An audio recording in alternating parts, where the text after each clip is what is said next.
నమస్తే. ప్రస్తుతం మనతో పాటు సీనియర్ జర్నలిస్ట్ జయదేవ్ గారు ఉన్నారు. ఆయనతో మాట్లాడదాం. నమస్తే సార్. సార్ పోలింగ్ రోజు ఎన్టీఆర్ బ్లూ షర్ట్ ఏసుకొని వచ్చారు, ఓటేశారు అని చెప్పేసి అంటున్నారు. కానీ దానికి ఇండికేటర్‌గా ఏంటంటే వైసీపీ వాళ్ళకు సపోర్ట్‌గా వచ్చారు. అందుకే అలా అని చెప్పేసి. కానీ దీంట్లో జోక్ ఏంటంటే ఆయన ఇక్కడేశారు ఓటు. ఏపీలో వేయలేదు. కానీ వాళ్ళకెట్లా ఆపాదించుకుంటున్నారు అనేది కొంచెం కన్‌ఫ్యూజన్‌గా ఉంది. There you are. Nice nice. మీ క్వశ్చన్లోనే మంచి ఆన్సర్ ఉంది. అంతే కదా, ఆయన ఇక్కడే ఓటు వినియోగించుకున్నారు. పోనీ అంటే విమర్శకులకి, క్రిటిక్స్కి ఏంటంటే ఎప్పుడు దొరుకుతాడా. నేను ఇంతకుముందే చెప్పాను, బన్నీ గారు అక్కడ వాళ్ళకి సపోర్ట్గా వెళ్ళారు అనుకున్న దాని మీద ఎలాగైతే చూశారో, మరి ఇక్కడ పక్క రాష్ట్రం వెళ్ళినా, పక్క రాష్ట్రంలో ఉన్నా నేను సపోర్టుగా వైసీపీకి సపోర్ట్ అని చెప్పేవాళ్ళు కూడా ఉన్నారు కదా. అలా అర్థమైన వాళ్ళకి అలాగ అర్థమై ఉండొచ్చు. బట్ ఆయన పాపం మీరు ఏ ఫంక్షన్కి వెళ్ళినా అటువంటి బ్లూ షేడ్ కానీ, డార్క్ బ్లూ కానీ, లేదా యాష్ కలర్ టైప్లో షర్ట్ కానీ వేసుకుంటారు. ఆయన కానీ మహేష్ బాబు కానీ ఆ రెండు షర్ట్లే వాడతారు ఏ ఆడియో ఫంక్షన్కి వెళ్ళినా మీరు అబ్జర్వ్ చేస్తే. మొన్న రీసెంట్గా ఏదో టిల్లు స్క్వేర్కి గ్రీన్ ఏదో వేసుకున్నాడు ఆయన ఎన్టీఆర్, లేకపోతే లైట్ గ్రీన్ ఏదో సంబంధం. అది కూడా దాన్ని ఆపాదించేస్తే వాళ్ళు ఇంకా కొన్నాళ్ళకి బయటికి రారు ఆర్టిస్టులు, స్టార్స్.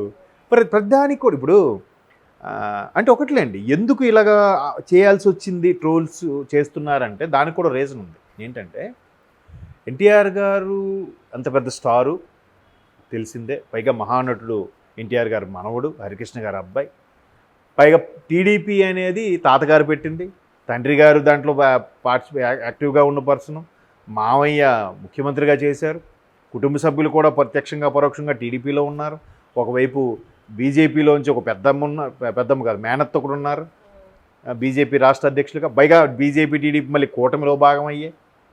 ఇన్ని అయినప్పుడు ఆయన దేని వైపు మొగ్గు చూపలేదు, బాగానే ఉంది. బట్ కుటుంబ వ్యవహారం వచ్చేసరికైనా కలుస్తారుగా, వెళ్ళాలిగా. ఇప్పుడు ఇంకో విమర్శ ఏంటంటే చంద్రబాబు గారు అరెస్ట్ అయిన తర్వాత ఎక్కడ ఒక స్టేట్మెంట్ కానీ ఏమి ఇవ్వలేదు, ఈవెన్ పరామర్శకు కూడా వెళ్ళలేదని ఒక వార్త ఉంది కదా. అదొకటి. కుటుంబమే కదా, మా పార్టీలకు అనవసరం, పార్టీలకు అతీతంగా చేయొచ్చు కదా. కుటుంబం వ్యక్తి కాబట్టి వెళ్తే ఎవరేమనేస్తారు అంటే మేబీ అక్కడ మళ్ళీ ఇలా వెళ్తే ఒక వర్గం వల్ల ఈయన సినిమా చూస్తారు, మిగతా వర్గం వాళ్ళ సినిమా చూడరు, దానివల్ల థియేటర్స్ ఫుల్ అవ్వవు, అక్కడ కూడా సినిమాల మీద కూడా కులము పార్టీ అనే రంగు పులిమేసి ఇబ్బంది పెడతారు, ప్రొడ్యూసర్లకు నష్టం అని ఆలోచించి వెళ్ళకపోయి ఉండొచ్చు. కానీ ఫోన్ చేసి పరామర్శించినా మనకి ప్రాబ్లం ఉండదు కదా, తెలిసేది కదా ఇన్ఫర్మేషన్. చేయలేదు.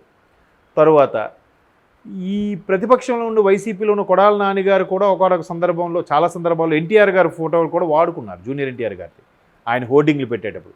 మేబీ ఆయన వాడాడో, ఆయన అభిమానులు వాడారో. ఎందుకంటే కొడాల నానిగారు ఎన్టీఆర్ బాగా క్లోజ్ కాబట్టి మా ఓటు ఇప్పుడు ఫ్రెండ్గా ఎవరి పేరు లేదా మావాడుగా ఎవరి ఫీలింగ్ వాళ్ళు పెట్టుకున్నారు. దానికి కూడా ఆయన ఎక్కడా ఖండించలేదు, మాట్లాడలేదు. అయితే ఒకట్లేండి, ఖండిస్తే ఒక బాధ, ఖండించకపోతే ఒక బాధ. ఇప్పుడు ఆయన ఖండించాడు అనుకోండి ఒక మాట, ఖండించలేదనుకోండి దాన్ని ఇంకోలా తీస్తారు. ఇప్పుడు ఎక్కడ మామూలుగా, పైగా ఆ బ్లూ వైసీపీలో ఉన్న బ్లూకి సింక్ అవుతుందా? అంత సింక్ అవ్వట్లేదుగా.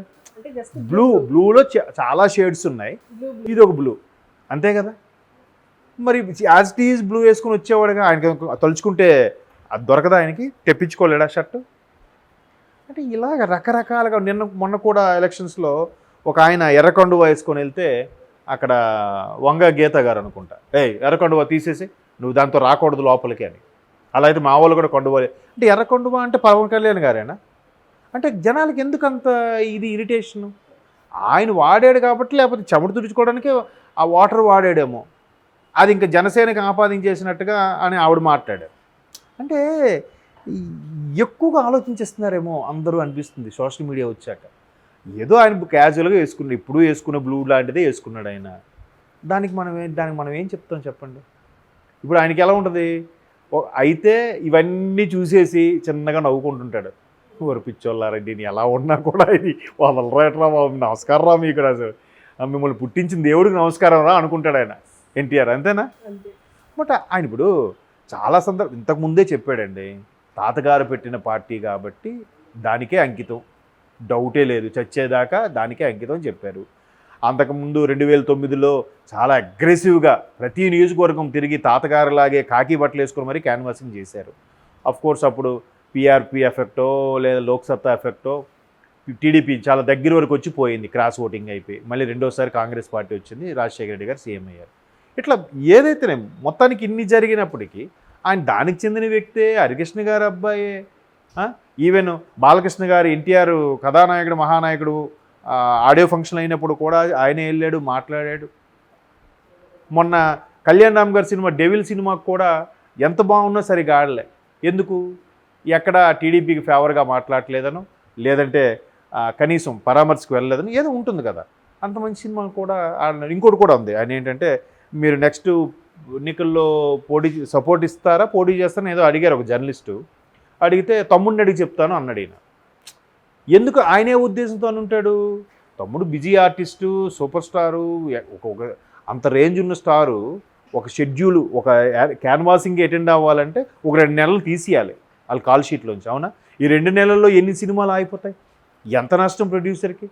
ఒక్కొక్కడు రూపాయికి 10 రూపాయలు వడ్డీ పెట్టి తెచ్చి ప్రొడ్యూసర్స్ ఫైనాన్స్ చేస్తున్నప్పుడు ఆగిపోతే ఎంత నష్టం? ఇవన్నీ దృష్టిలో పెట్టుకొని ఆయనకు టైం ఉందో లేదో, కాల్ షీట్లు ఖాళీగా ఉన్నాయో లేదో అని ఉద్దేశంలో అడుగుంటాడు ఈయన, చెప్పుంటాడు ఈయన కళ్యాణ్ రామ్.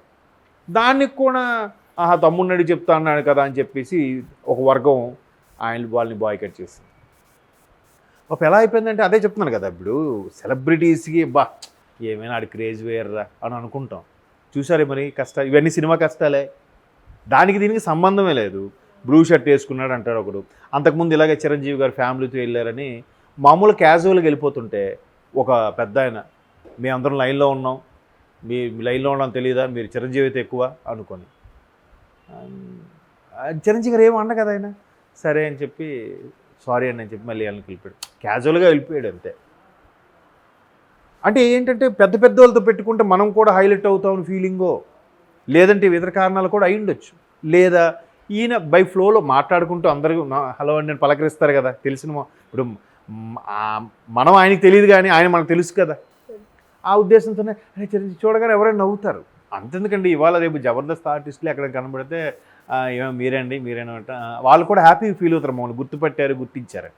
అలాంటిది అంత మెగాస్టార్ని గుర్తుపట్టినప్పుడు ఎవరు మాట్లాడక అలా వెళ్ళిపోతుంటే ఎవరు అబ్జెక్ట్ చేస్తే దాన్ని అలా కూడా పెట్టారు. అందుకని నేను ప్రతి ఆర్టిస్ట్ కూడా లైన్లో వెళ్ళి వేయడం ఒక పద్ధతి. ఆ రోజు ఆయన ఎందుకు అలాగ వెళ్ళాడో అదొక ఇష్యూ. అంతకుముందు గరికపాటి గారి విషయంలో కూడా చిరంజీవి గారిది ఒక ఇష్యూ అయింది, గుర్తుంది కదా. ఇప్పుడు ఆయనతో వెళ్ళినప్పుడు ఫోటోలు సెల్ఫీలు దిగుతున్నారు అక్కడ. అందుకంటే మారాల్సింది ప్రజలే, జనాలే. ఇప్పుడు వచ్చి ఆయన అమ్మ గరికపాటి గారు ప్రవచనం అవుతుంది ఆగండమ్మ అన్నాడు అనుకోండి, చిరంజీవి పెద్ద బిల్డప్ ఇచ్చేస్తున్నాడు రా, సెల్ఫీ దిగుదాం అంటే ఒప్పుకోవట్లేదు అంటారు. మళ్ళీ పోనీ ఆపకుండా ఎంకరేజ్ చేస్తే అక్కడ గరికపాటి వారు ఫ్రీ అయిపోయారు, మీరైనా చెప్పొచ్చు కదా అన్నట్టుగా. ఎలా ఉంటాడు అసలు ఆర్టిస్ట్ అనేవాడు? ఎలా ఉండాలి? దానికి ఒక బుక్ రాయండి. బ్లూ షర్ట్ వేసుకుంటే తప్పు, సెల్ఫీ దిగితే వద్దంటే తప్పు. అందుకే వీళ్ళందరికీ బాలయ్య గారే కరెక్ట్. అతని ప్రైవసీని ఎవడు చెడగొడతాడో, అతని కళ్ళెదుటి ఎవడైతే కామన్ సెన్స్ లేకుండా బిహేవ్ చేస్తాడో ఆయనకి కామన్ సెన్స్ అంటే చూపించేస్తాడు ఆయన. అదే కరెక్ట్. ఎవడేమో మనం నమ్మిన సిద్ధాంతాలు కట్టుబడి ఉన్నప్పుడు ఎవడేమనుకుని సంబంధం లేదు. ఇప్పటికే ఎన్టీఆర్ గారు టీడీపీకి ఫేవర్గా ఉంటారా, ఉండరా, వస్తారా, వైరా, ఎందుకు మాట్లాడలేదు, ఎందుకు దూరంగా ఉన్నారు, ఆయన తొక్కేశారు, లోకేష్ గారు పైకి వచ్చారు. లోకేష్ ఎంత తిరిగాడమ్మా? ఈయన వచ్చి తిరిగితే ఈయనకి ఎవరా? పాప తారకరత్న కూడా తిరుగుదామని స్టార్ట్ అయ్యాడు, దురదృష్టవశాత్తు గుండెపోటు వచ్చి మరణించాడు ఆయన. మేబీ ఆయన ఎక్కడో ఎంపీగా పోటీ చేసేవాడేమో బతికి ఉంటే. మరి ఆయన తిరుగుదామని వచ్చాడు కదా. అందరికీ రాదు అవకాశం. అనడానికి ఏముంది, ఏదో చెప్పాను కదా ఇవాళ రేపు నిజంగా ఇంటెలిజెన్స్ వాళ్ళు కూడా అంత డీప్గా ఆ కోణంలో ఆలోచిస్తారు లేదు, కానీ సోషల్ మీడియాలో మాత్రం అద్భుతంగా ఆలోచిస్తున్నారు. ఈ తెలివితేటలు చదువులో పెడితే ఇంకోలా ఉండేదేమో, ఒక్కొక్కరు కలెక్టర్ అయిపోతారేమో ఈ సోషల్ మీడియా వాళ్ళందరూ కూడా కదా. ఎన్టీఆర్ గారు ఏం ఫీల్ అవుతున్నారో చూద్దాం. Okay sir, thank you.